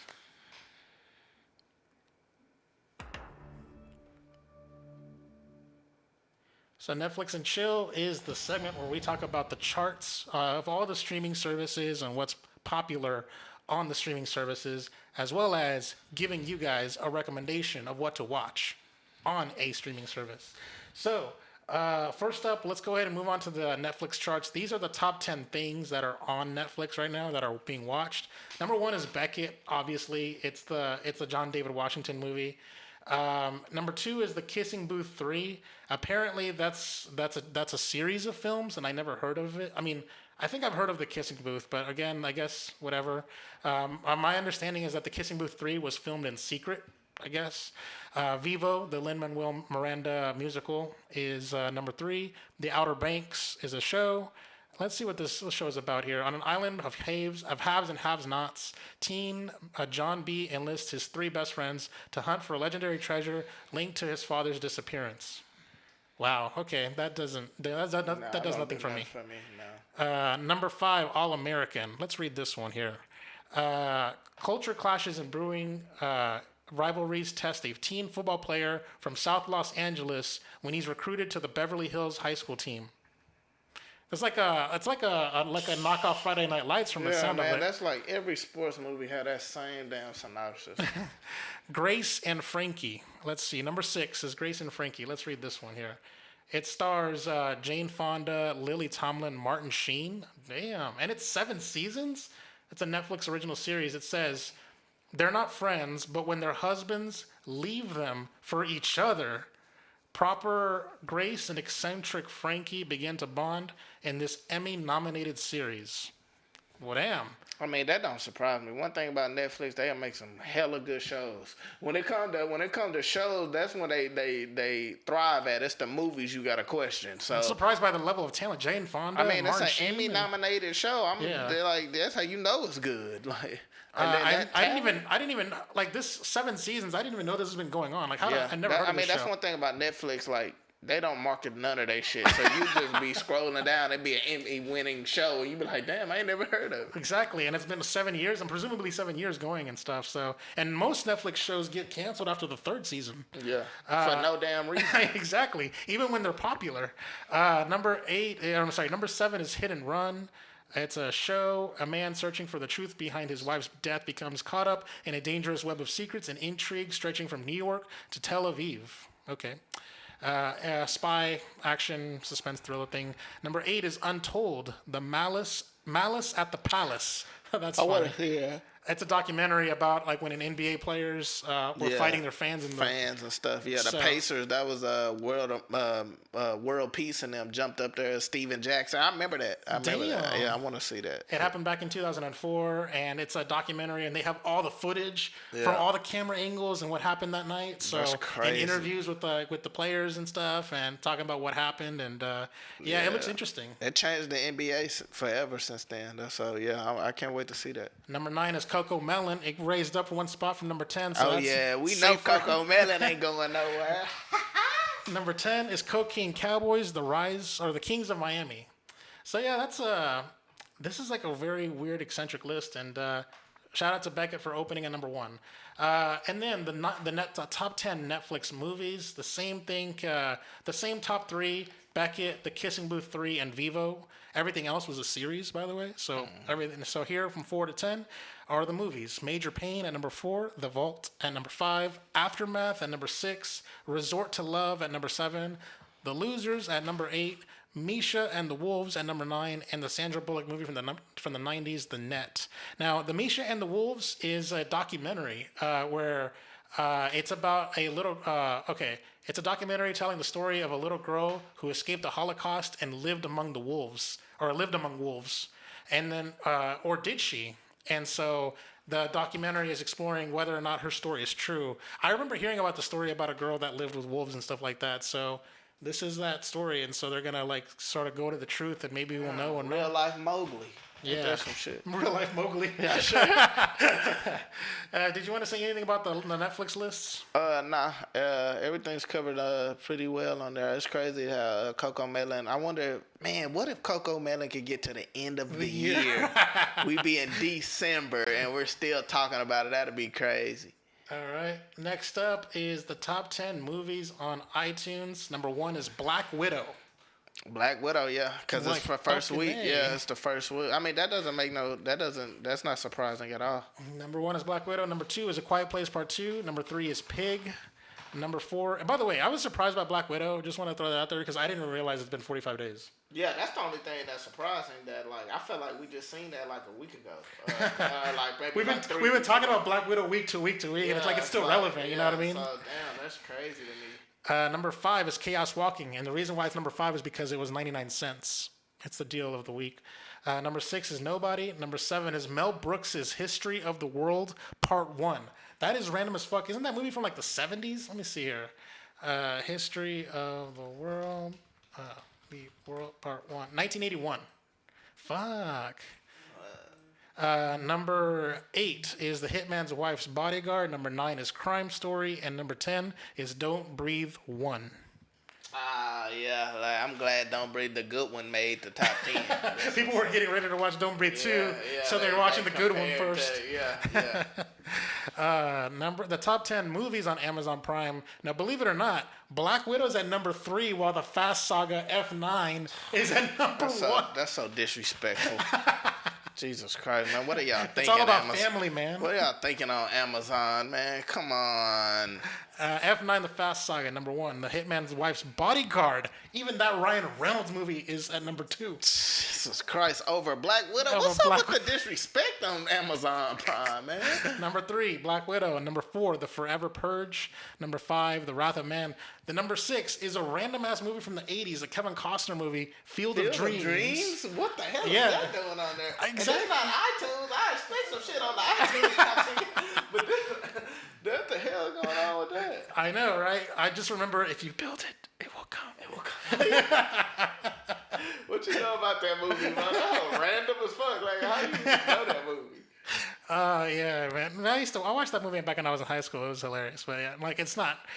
It was like the whole, like, you know what's kind of funny is like the show Married with Children made reference to if you build it, it will come. Oh, I never seen that. And so I watched Married with Children first. Oh, so and so I was like, whenever that happened, I was like, oh, that's where that came from. Oh yeah, that's crazy.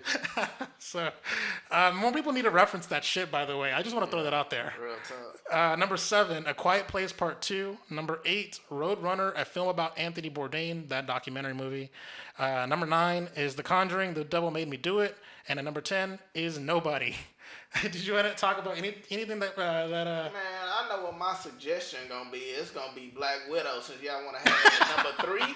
My number 1 suggestion is Black Widow, since y'all want to have it at number 3. I can't wait till we have our recommendations. That's gonna be mine. My recommendation is actually something that I found very interesting. Is that when I was looking at Amazon Prime and what was on there last month, I gave a recommendation for The Mask of Zorro, which was the '90s movie with Antonio Banderas and Anthony Hopkins. And so they made a sequel to that movie in 2005, The Legend of Zorro. And here's what's interesting. It was not on Amazon Prime last month, but they added it this month. So you can watch the sequel to that movie. Why they doing that? Are they getting ready to make a new Zorro or something? They putting out these, you know what I'm saying? That's random. But they just put out random ass movies, old movies. Like they just say, okay, it's free with Prime. So if you have an Amazon Prime subscription, if you can watch Val, you can watch both the Zorro movies with Antonio Banderas on Amazon Prime. Oh, that's solid. That's solid. All right, what's your recommendation, Troy? Black Widow.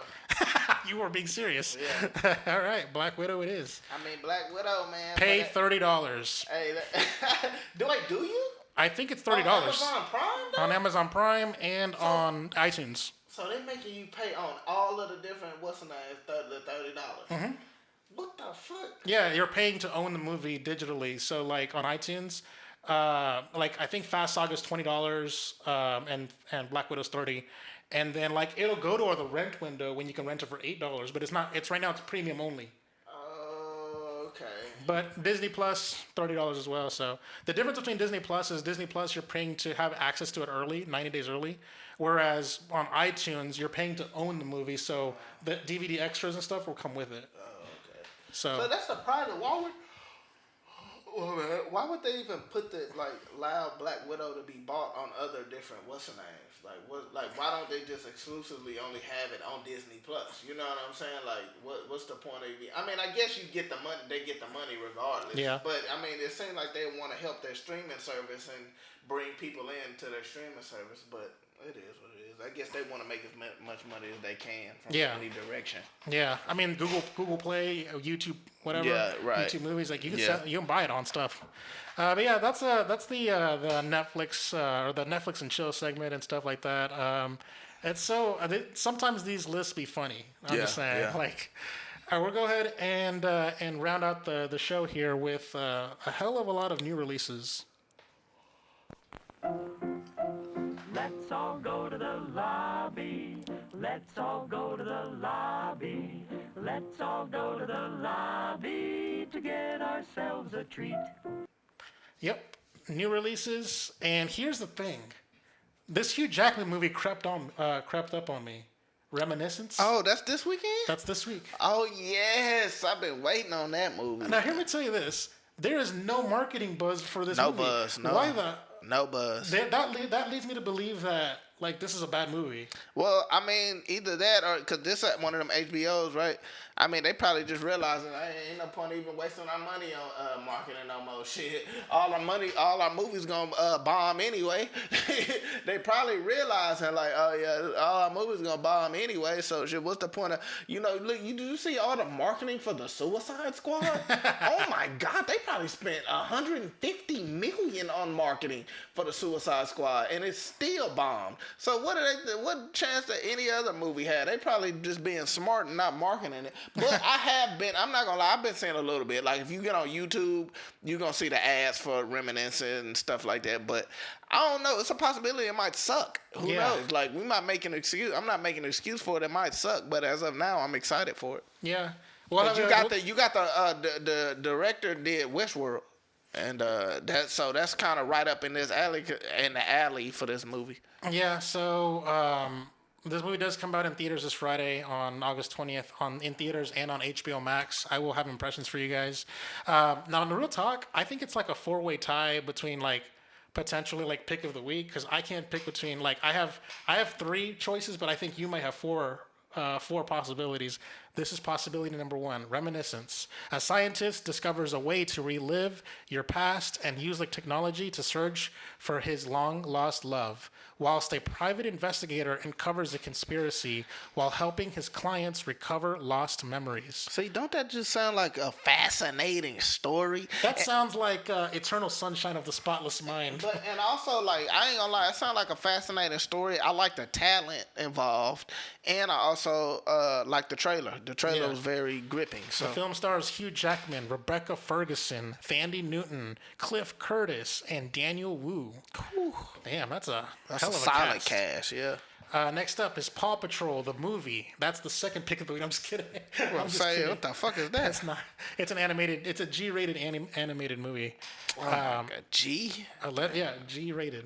When the biggest rival Humdinger starts wreaking havoc as the mayor of Adventure City, Ryder, and everyone's favorite heroic pups kicks into high gear to face the challenge.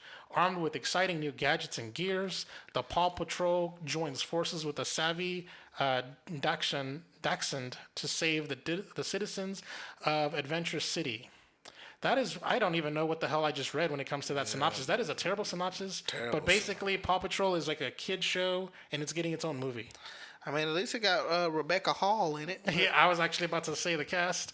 The film stars Ian Armitage, who is the little kid from Young Sheldon, Marseille Martin, Ron Pardo, Kim Kardashian, Randall Park, Dax Shepard, Tyler Perry, and Jimmy Kimmel. See, they lost all credibility putting Kim Kardashian in a G-rated movie, even though it's a exactly cartoon. what I was about to say. How the hell she got famous from like having sex with Ray J? Yeah, and now she in a G-rated cartoon. Oh my God! They gonna say, "Let me look up the Kim Kardashian character. She was funny," and then be like.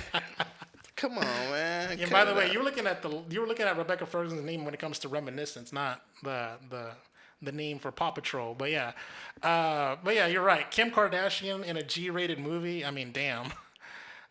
Next up is The Night House. Reeling from an unexpected death of her husband, Beth, played by Rebecca Hall, is left alone in the lakeside home he built for her. She tries the best as she can to keep together, but then the dream comes. Kind of disturbing visions of a presence in the house called to her, beckoning with the ghostly allure. But the harsh light of day washes away any proof of a haunting. Against the advice of her friends, she begins to digging into his belongings, yearning for answers. The film stars Rebecca Hall, Sarah Goldberg, Stacey Martin, Evan Joningkite, and Vondi Curtis Hall. The only one I know who is Rebecca Hall because she's been on a lot of stuff. Yeah. But also I looked up Vondi Curtis Hall. He was the black guy in Daredevil season 1. Oh, okay. So next up is the Protege. This is the second possible pick of the week. It comes out in theaters this Friday on August 20th. Rescued as a child by the legendary assassin Moody, Anna is the world's most skilled contract killer. However, when Moody is brutally killed, she vows revenge for the man who taught her everything she knows. As Anna becomes entangled with an enigmatic killer, their confrontation turns deadly, and the loose ends of a life spent killing weave themselves ever tighter. The film stars Michael Keaton, Maggie Q, Samuel L. Jackson, and Robert Patrick. Yeah, I seen the trailer for that. It was solid. I've seen more marketing for the Protege than I did see for Reminiscence. Yeah, hell yeah. I just want to throw that out there. Next up is Demonic. A young woman unleashes terrifying demons when supernatural forces at the root of a decades-old rift between mother and daughter are ruthlessly revealed. The film stars Andrea Agur, Natalie Bolt, Terry Chen, Chris William Martin, and Carly Pope, and it's directed by Neil Blomkamp. The director is more famous than most of these actors, by the way. Yeah. Terry Chen, by the way, he's like the Asian guy that plays like the scientist and stuff, and like all the Jurassic Park movies and stuff. And but yeah, anyways, yeah, I never heard of this movie, but I know who Neil Blomkamp is. He directed Chappie. He directed District 9. I'm not a fan of Neil Blomkamp. I'm not gonna lie. I'm not. You think he's overrated? Hell yeah. Oh my I think God. he's overrated, bro. Like I don't be liking. I think none of his Elysium movies. is his worst movie. I like Chappie though. I didn't like Chappie at all. Chappie was trash, bro. fuck Like you. I mean, that robot was like, I don't know. The movie sucked to me. I ain't gonna lie. I ain't gonna lie. Well, at least we can agree that District 9 was badass. District 9, I think that's where he got his name. But Yeah. like he one of them dudes like M Night. He did one or two good ones, and then everything else sucked after that. Next up is Flag Day. This is like nepotism at its worst here. Jennifer Vogel's father's John is larger than life. Okay, that's a sentence. As a child, she marvels at his magnetizing energy and ability to make everything feel like a grand adventure. John teaches her so much about love and joy, but he also happens to be the most notorious counterfeiter in U.S. history. Jennifer now struggles to rise above the wreckage of the past while reconciling the inescapable bond between a daughter and her father. The film stars Sean Penn and Dylan Penn as the daughter. It also stars Hopper Penn, so that's like, I'm guessing that's like all family members. It's also directed by Sean Penn. It also stars Josh Brolin, Eddie Marsan, and Regina King. The next one, and this is number 3 possibility for pick of the week, is Annette. Oh, Ned. Coming out on Amazon Prime this Friday. Henry is a stand-up comedian with a fierce sense of humor who falls in love with Anne, a world-renowned opera singer. Under the spotlight, they form a passionate and glamorous couple. With the birth of their first child, a mysterious little girl with an exceptional destiny, their lives are turned upside down. The film stars Adam Driver, Marianne Cotillard, and Simon Helberg. Damn, that's that one I want to see bad as fuck. And number 4 pick of the week contender is Sweet Girl, coming out on Netflix this Friday. Devoted family man Ray Cooper vows justice against the pharmaceutical company responsible for pulling a potentially life-saving drug from the market just before his wife dies from cancer. The film stars Jason Momoa, Isabel Merced, Michael Raymond Jones, Brian Howie, Nelson Franklin, and Reggie Lee. I haven't seen him in forever. Reggie Lee is like an Asian guy who's always plays the Asian villains in a lot of shit. But yeah, those, and finally, just a quick public service announcement. Apparently, a Ted Bundy movie came out today, starring Chad Michael Murray. You know, the teen heartthrob Didn't from. they just make a Ted Bundy movie with Zac Efron? I think so. And there's a Ted Bundy movie coming out later this month too, Damn, with how many Ted Bundy movies? with Elijah Wood. You know that trailer with Elijah Wood where he was interviewing him. Oh yeah. That's- I actually kind of want to see that because Yeah. that seemed more like different. But this movie is starring Chad Michael Murray as Ted Bundy, and he's killing people. Like, Bro, they just made a movie with Ted Bundy. Like Zac Efron literally just paid him in a Netflix original. I believe it was Netflix. but Like last year. the movie's called Ted Bundy: American Boogeyman, and I never heard of it, but I didn't even know Chad Michael Murray was still working in We Hollywood. got 3 movies about him, and they probably all gonna suck. But we got 8 picks here. I gave you 4 good picks. Let's see, I'm not really- feeling strongly about any one movie. So what do you think is the pick of the week? Oh man, I'm having a hard time. It's either Annette and Reminiscence. Shit. I'm gonna go with. I'm gonna go with. I was gonna go with Sweet Girl, but no, I'm not really looking forward to that movie, to tell you the truth. I'm not looking forward to Reminiscence. I'm not looking for. You already know I don't really feel any strongly about Annette. So I think by default, the Protege. Like, by the way, just want to say I'm not really feeling any of these new releases in general. But as far as my pick of the week, I'm gonna go with the Protege because that's the one I've seen the most marketing for, and it's the movie that I'm actually even like genuinely like have some kind of interest in. Reminiscence is going to come to me on HBO Max, and Sweet Girl is going to come to me on Netflix. I'm not really looking. I'm not gonna.